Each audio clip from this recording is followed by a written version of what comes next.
तो अगर आप बीपीएससी टीआरई 3 की तैयारी कर रहे हैं या फिर टीआरई 3 एग्जाम देना चाहते हैं तो ये वीडियो आपके लिए होने वाला है। आपके मन में इस समय बहुत बड़ी समस्या होगी, उसका निवारण हम आपको करने वाले हैं।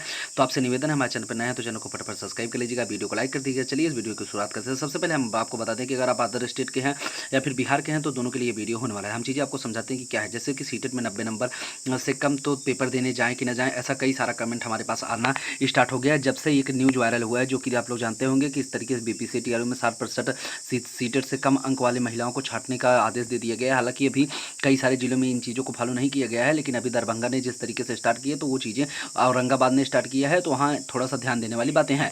अब हम आपको बताते हैं कि यहाँ पर सबसे बड़ी मुश्किलें किसके लिए निकल के आने वाली हैं। देखिए, अब आपके मन में एक सवाल होगा कि सीटेट 90 से है कम है तो क्या करें। देखिए, सबसे पहले तो अगर नोटिफिकेशन को ध्यान से देखा जाए, जो मतलब टीआरई का नोटिफिकेशन जारी हुआ था, वहाँ पर चीज़ें जो है बीपीएससी के द्वारा सीधा तौर पर स्पष्ट कर दी गई। अब बीपीएससी अगर कोई नोटिफिकेशन निकालता है तो वो इतनी बड़ी संस्था है, आप खुद समझ सकते हैं, बिहार की सबसे बड़ी संस्था लोक सेवा आयोग की परीक्षाएं आयोजित कराता है। मजाक तो है नहीं, जैसे उसके ऊपर उंगली उठाना, जो जिस तरीके से लोग बता रहे हैं कि बीपीएससी की सारी गलतियाँ, तो बिल्कुल बीपीएससी की गलतियाँ, लेकिन बीपीएससी ने किससे अनुमति ली थी उस तरीके के नोटिफिकेशन निकालने के लिए? शिक्षा विभाग से। तो यहाँ पर सारी मैटर फिर से शिक्षा विभाग के ऊपर आके गिरेगा। ये चीज़ें आप समझ लीजिए, क्योंकि बीपीएससी अगर कुछ करता है या कोई नोटिफिकेशन में कुछ अपडेट करता है तो बीपीएससी अपने मन से कर नहीं सकता, ना ही उसमें एक रिक्त पदों को जोड़ सकता है, क्योंकि बीपीएससी को जो भी कुछ करना हो वो शिक्षा विभाग से द्वारा पूछने के बाद ही वह केवल बीपीएससी एक संस्था है जिसके द्वारा परीक्षाएं आयोजित कराई जाती हैं और वह रिजल्ट देने के बाद की सारी काम उसका क्लियर कर देता है। लेकिन गलती यहाँ पर थोड़ा सा देखने में आए तो, क्योंकि बीपीएससी उस समय अगर चीज़ों को पूरा क्लियर कर देती, अगर मान लीजिए यहाँ पर शिक्षा विभाग ने आदेश दिए हैं कि जो है अदर स्टेट की महिलाओं को जो है 90 अंक से कम अंक पर लिया जाता है, तो पटना हाईकोर्ट ने जो डिसीजन दिया है वो फिलहाल शिक्षा विभाग फॉलो भी करना स्टार्ट कर दिया है। तो इन चीज़ों को अभी तक देखिए, इसमें 2-3 मैटर निकल के आएंगे, क्योंकि बीपीएससी चीज़ें क्लियर करने के लिए जब कोर्ट ने दोबारा ये मामला सुप्रीम कोर्ट में जाना फिक्स है, ये 100% सत्य है कि मामला बिना सुप्रीम कोर्ट जाए क्लियरफाई नहीं किया जा सकता, क्योंकि राइट टू लॉ आप यहाँ पर देखेंगे तो वहाँ पर जो है नौकरी करने के अधिकार के अलावा कई सारे ऐसे फंडामेंटल राइट्स हैं जिसके जरिए चीज़ें हो सकती हैं। क्योंकि देखिए, अगर आप मतलब वहाँ पर एक लाइन में लिख देते, क्योंकि देखिए वो जो बच्चे सिलेक्टेड हुए हैं, हम मान रहे हैं उनकी सबकी गलतियाँ, देखिए वहाँ पर क्या है कि अगर वो चीज़ें एक लाइन में लिख देते कहीं पर, तो वो बिहार की उन तमाम महिलाओं को फायदा हो जाता है या फिर उन तमाम पुरुषों को फायदा हो जाता है जो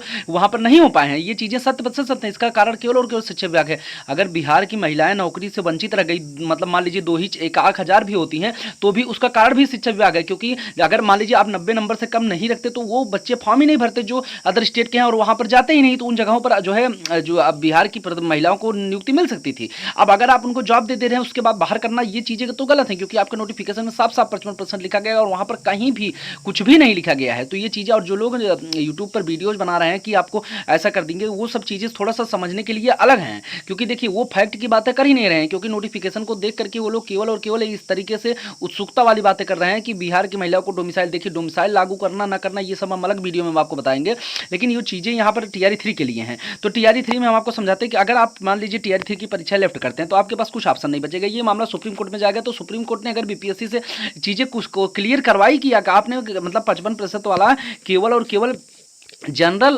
फीमेल पर लिख दिया है, तो जनरल फीमेल में क्या अदर स्टेट की फीमेल नहीं आएंगी? ये चीज़ें कैसे क्लियर हो जाएंगी? क्योंकि अदर स्टेट की फीमेल को तो आपने ऑलरेडी जनरल में ही रखा है, जो कि आपके जो नोटिफिकेशन के अलावा जो चीज़ें अधिसूचना में है वहाँ पर जनरल अदर स्टेट की फीमेल को भी रखा गया है। तो ये चीज़ों को ध्यान दिया जाएगा। तो हालांकि अभी ये मामला जब तक सुप्रीम कोर्ट से क्लियर नहीं हो जाता तब तक आप लोग परीक्षाएं क्यों छोड़ेंगे? आपने पैसा दिया है तो परीक्षा 100% दीजिए। हाँ, आपका रिजल्ट आने के पहले ये चीज़ें 100% हो जाएंगी कि अगर ये सुप्रीम कोर्ट से मामला ये क्लियर हो जाएगा, ये आपका रिजल्ट आने से पहले 100% क्लियर कर दिया जाएगा। और इस बार बीपीएससी ने जो गलती की है वो नहीं करने वाला है। और शिक्षा विभाग अगर इस मामले को, मतलब शिक्षा विभाग में अगर इस सीटेट 90 से कम को लेना होगा तो वो चीजें आपकी काउंसलिंग से और रिजल्ट से पहले आपको क्लियर कर दी जाएंगी, तो आप वहां पर काउंसलिंग करवाने मत जाइएगा, सीधी चीजें समझ में आएगी। अगर आप, मैं आपकी संवेदनाएं समझ सकता हूं, लेकिन अगर आप परीक्षा छोड़ देंगे तो आपके पास कोई ऑप्शन नहीं बचता। मान लीजिए कल की डेट में सुप्रीम कोर्ट ने कुछ ऐसा डिसीजन दे दिया जो आपके पक्ष में हो जाता है या फिर वो नोटिफिकेशन के पक्ष में हो जाता है, तो वहां पर जो चिल्ला रहे तमाम लोगों के बस का कुछ नहीं है, क्योंकि बीपीएससी के विरुद्ध जाने की हिम्मत बस लोगों के मुंह पे होती है, क्योंकि ना ही कोई प्रूफ होता है। अगर आप देखेंगे तो बीपीएससी को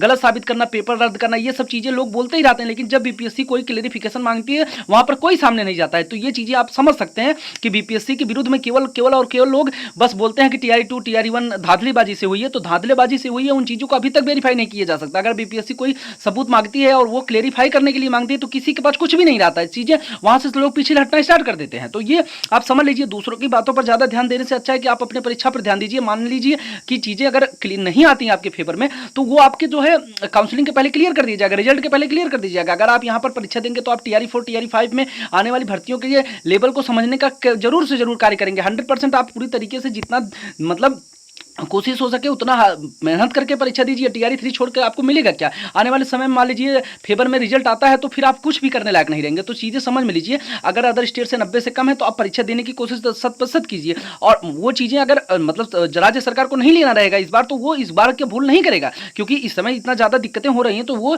जो नोटिफिकेशन के आधार पर अगर मान लीजिए सीटेट को 60 से कम लेना नहीं लेना रहेगा तो रिजल्ट के पहले ये चीज़ें जब काउंसलिंग के लिए आएगा तो तुरंत ही घोषित कर दी जाएंगी। तो आप लोग अगर ये चीज़ें इससे ज़्यादा सोचने की ज़रूरत है तो आप लोग समझ सकते हैं, बट हमारे हिसाब से तो क्लियर यही रहेगा कि आप लोग परीक्षा जरूर देने जाइए, क्योंकि आपने परीक्षा के लिए ऑलरेडी पैसा दे रखा है तो वो चीज़ें तो आपको मिलने वाली नहीं है। तो आप लोग परीक्षा दीजिए। अगर मामला सुप्रीम कोर्ट से आपके पक्ष में आता है या फिर नोटिफिकेशन के पक्ष में आता है, क्योंकि अभी तक इस मामले में बीपीएससी शिक्षा विभाग ने किसी ने कुछ स्पष्टीकरण नहीं दिया कि ऐसा क्यों लिखा गया है, तो उन चीज़ों को जब तक नहीं आ जाता तो आप लोग क्यों फालतू में एग्जाम छोड़ेंगे तब तक। हालांकि आपके एग्जाम से पहले ये चीज़ें 100% है कि क्लियर कर दी जाएंगी। तो ये आप लोग समझ गए होंगे कि मामला क्या है। और अगर आप पेपर देने का 100% प्रयास कीजिए और आगे की जानकारी इसी चैनल के माध्यम से आएगी। तो आपसे निवेदन है हमारे चैनल को फटाफट सब्सक्राइब कर लीजिएगा।